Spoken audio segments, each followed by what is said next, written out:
नमस्कार, मैं हूं अरविंद राजतोष। आपका बहुत बहुत स्वागत है हमारे खास कार्यक्रम हीरा हवाला में। हवाला का मतलब क्या होता है आप तो जानते ही हैं, लेकिन आज दुख के साथ कहना पड़ा है कि हीरा बाजार की जो चमक है उसमें कहीं ना कहीं से एक अंधेरापन महसूस किया जा रहा है। और पूरे मसले को अच्छी तरह से उठाने की कोशिश कर रहे हैं हार्दिक हुंडिया जी, जो लगातार इस घटना को समझते हैं और जो घोटाला चल रहा है उसका खुलासा कर रहे हैं। और सबसे बड़ी बात है कि हीरे की जो चमक है उसको बचाने की पुरजोर कोशिश कर रहे हैं। हमारे साथ खुद हैं हार्दिक हुंडिया जी। सर, आपका बहुत बहुत स्वागत है। धन्यवाद सर। अभी जो बड़ा बड़ा घोटाला आप लगातार खुलासा कर रहे हैं, हर कोई आपसे जानकारी लेना चाह रहा है, ये किस तरह से आप देख रहे हैं इसको? नहीं, ये फॉरेन से जो सस्ता माल महंगे भाव में इंडिया में लाके जी अपने देश के पैसे जिस तरह फॉरेन जा रहे हैं वो देश को सबसे बड़ा नुकसान है। मतलब ये कहा जाए कि ये जो डॉलर का भाव 2 साल पहले 63 था और आज उसका 70 है, 7 रुपया जो भाव बढ़ा है, मुझे लगता है देश की हर जनता पे मार है। देश की 125 करोड़ जनता के ऊपर जो विदेश से जो चीज़ें फॉरेन से आ रही है, चाहे दाल हो, चाहे पेट्रोल हो, चाहे डीजल हो, वो सबके पीछे अपने को भुगतना पड़ रहा है। और ये जिस तरह से पैसे इंडिया से बाहर जा रहे हैं, आज हम लोग बात करें कि 3000 करोड़ रुपये जा रहे हैं। 3000 करोड़ नहीं, मैं अवनिंद्र भाई आपको चैलेंज के साथ कहता हूँ, ये हवाला कांड का ये जो धपला है ये मिनिमम 50,000 करोड़ तक जाएगा। 50,000 करोड़ बहुत बड़ी रकम होती है। और जिस तरह से अभी नीरव मोदी का मामला आया उसके बाद कोई सरकार ने कोई पहल नहीं की उसको रोकने की? ये मुझे लगता है सरकार को अभी तक इसका नॉलेज ही नहीं है। ये जिस तरह से अभी जो बात ये तो और मीडिया में खतरनाक बात है। 100% खतरनाक बात है। सरकार को पहले ये 2 साल से चल रहा है, रोज का करीबन 100 करोड़ का हाई वैल्यूएशन का हीरा इंडिया में आ रहा है। तो ये कस्टम की मिली भगत, वैल्यूलर की मिली भगत, क्लियरिंग एजेंट की मिली भगत, और मैं शायद उसमें बैंक भी गिनूंगा, क्योंकि आज ये जो कंपनी है जो 100 करोड़ 200 करोड़ का माल ले रही है, हमारे कई पत्रकार मित्रों ने जब इसकी इंक्वायरी की तो वहाँ जाके जब देखा ऑफिस है, छोटी सी ऑफिस है, 100 फुट की ऑफिस, और उसका एक्सपोर्ट देखो तो 10,000 करोड़ का, 2,000 करोड़ का।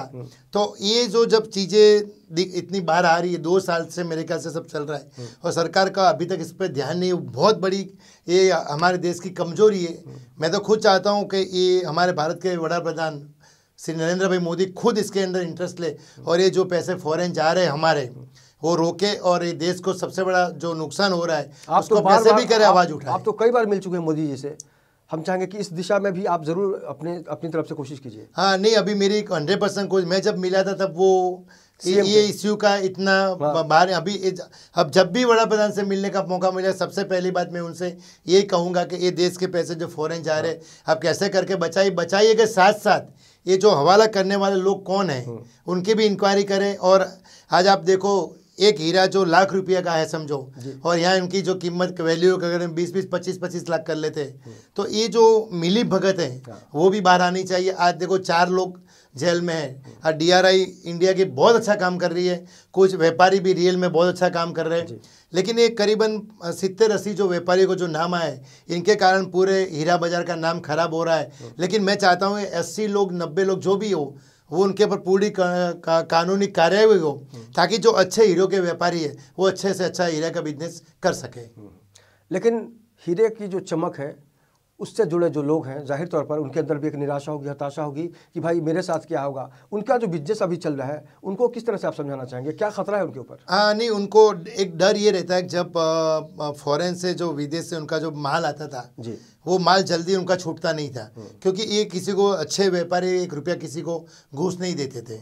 तो ये जो घूस देने वाले लोग उनके पार्सल फटाफट निकल जाता था, क्योंकि उसमें क्लीनिंग एजेंट मिला हुआ रहता है, वैल्यूलर मिला हुआ रहता है, एक कस्टम के ऑफिसर मिले हुए रहते। आज देखो सबसे बड़ी कल रात को खबर है कि 3 कस्टम के ऑफिसरों को ट्रांसफ़र कर दिया, और मैंने तो ये भी सुना आज कि पूरे स्टाफ का चेंज कर दिया है, और 2 दिन से इतना अच्छा काम हो रहा है कि जो डब्बे रियल में पार्सल फॉरेन से जो आ रहे थे और अच्छे व्यापार आराम से पास हो रहा है। मुझे लगता है कहीं यदि इसी तरह चला तो डॉलर के भाव भी घट जाएंगे। यानी सरकार अगर ढंग से इसको समझे और सुधारने की कोशिश करे तो बहुत कुछ संभल सकता है। 100% बहुत कुछ समझ, डॉलर के भाव भी घट जाएंगे, और जो अच्छे बिजनेस करने वाले लोग हैं वो आराम से बिजनेस कर पाएंगे, ये मेरा मानना है। यानी अभी जो डायमंड बाजार से जुड़े हुए लोग हैं उनका मनोबल तो गिर गया होगा? 100% मनोबल गिर गया, क्योंकि इसमें डायमंड का नाम, मार्केट का नाम बहुत बड़ा खराब होता है। आज ये जो हवाला करने वाले जो लोग हैं, मतलब आज समझो 100 करोड़ का एक्सपोर्ट करना, उसकी ऑफिस देखो तो 6 महीने से ऑफिस ही बंद पड़ी है।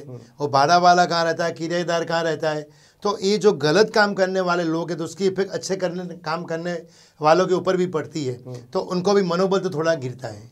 हार्दिक भाई, अभी थोड़ी देर पहले आपने कहा कि शायद सरकार को पूरी तरह से जानकारी नहीं है ये जो घपला होने वाला है, लेकिन 50,000 करोड़, आपको लगता है कि वाकई नीरव मोदी के बाद भी जो लोग भाग रहे हैं उन पे लगाम नहीं लग पाया है अभी तक? नहीं, 100% लगाम नहीं लग पाया है। यदि लगाम लग पाई होती तो आज ये इतना बड़ा जो ये धपला जो बाहर आया है वो शायद नहीं आता। नहीं तो आज पूरे कस्टम ऑफिसर, डेप्यूटी कमिश्नर, सबकी जो ट्रांसफ़र, 4 लोगों को अंदर डालना, तो आप समझ सकते हो कि कितनी बड़ी घटना है। यदि इसकी तपास यदि सरकारी एजेंसियों द्वारा यदि बराबर की गई तो मैं मानता हूँ एक मामला 1 साल तक चलेगा और जो गलत काम करने वाले लोग हैं सब बाहर निकल जाएंगे। बिल्कुल। तो घोटालों के देश में घोटालों की कोई कमी नहीं है, लेकिन किसी ने भी नहीं सोचा था कि हीरा व्यापारी जो हैं उनको भी कहीं ना कहीं से एक सोच में एक डर सताएगा, क्योंकि लगातार हार्दिक हुंडिया जी ने खुलासा किया है कि वाकई हीरा बाजार में किस तरह की घपलेबाजी है और जो भ्रष्टाचार का मामला इन्होंने उजागर किया है। हम निश्चित रूप से उम्मीद करेंगे कि आने वाले दिनों में जो भी सरकारी तंत्र है इस गंभीरता को समझे और हार्दिक हुंडिया का भी एक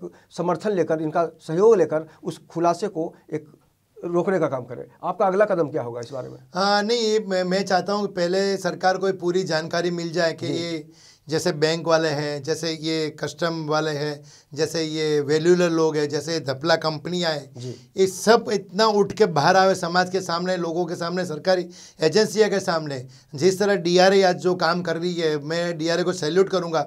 कस्टम और ईडी डिपार्टमेंट ने जो भी गलती की है, लेकिन डीआरए ने उसके ऊपर जो सकंजा कस के जो काम किया है, आज आप देखोगे एक एक पार्टी में भाव में डिफरेंस कितना, मतलब समझो कि एक मैंने 14 पार्टी का एक लिस्ट देखा जिसका टोटल वैल्यू इन्होंने निकाला, वैल्यू 14 मेरे ख्याल से 51 करोड़।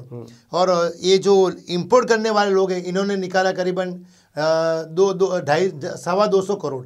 अब देख सकते हैं आप इस दोनों के बीच में कितना मामला है। बिल्कुल बिल्कुल। तो ये जो फासला है ये भी सरकार की नज़र में आना चाहिए और सरकार को सबसे पहला काम तो ये करना है जो धपलेबाज लोग हैं, जो मार्केट के जो एक्सपोर्ट करते हैं इस तरह से अपने देश को नुकसान कर रहे हैं, उनको सबसे पहले कड़ी से कड़ी सजा होनी चाहिए। और मार्केट में जो अच्छे लोग हैं, जो रियल में चाहते हैं कि भाई मार्केट अच्छा हो, आप सरकार को सपोर्ट करेंगे पूरी तरह से? 100% सरकार के साथ है, क्योंकि ये देश की जनता का सवाल है। आज देश की 125 करोड़ जनता के हित की बात है ये। तो मैं तो चाहता हूँ कि मैं सरकार के देश के हित में काम होना चाहिए और होगा। इसमें मुझे पूरा ये सरकारी जो एजेंसियाँ है, जो एक कस्टम और ईडी छोड़ के, मुझे लगता है 100% काम अच्छा होगा। बिल्कुल, यही जो उम्मीद है।